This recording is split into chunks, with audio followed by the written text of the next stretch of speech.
Accessing historical chart data on TradingView depends on what you want to do with the information. You can review past price action directly on the chart, replay previous market movement, or export the loaded chart data for analysis outside the platform.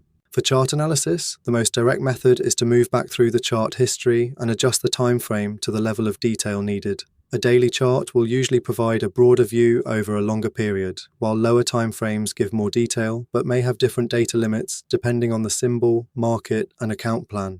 This matters because historical data is not always identical across every instrument or every time frame. Bar replay is useful when the goal is to study how price developed over time. Instead of seeing the full move at once, the chart can be taken back to a previous point and replayed forward one bar at a time.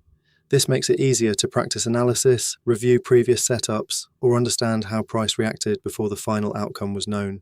Historical data can also be downloaded from the chart. The Chart Data Export option allows the loaded data to be saved as a CSV file, which can then be opened in spreadsheet software. This is useful when the analysis needs to move beyond the chart itself, especially for reviewing open, high, low, close, volume, and any available indicator values included in the export.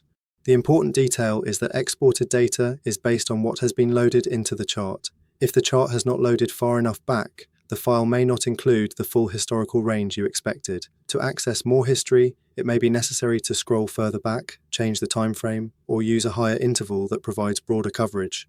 There are also practical limits to keep in mind. Intraday data can have different historical depth from daily or weekly data, and some instruments have more available history than others. Lower timeframes give more detail, but they do not always give more history. Higher timeframes are often better when the focus is long-term review.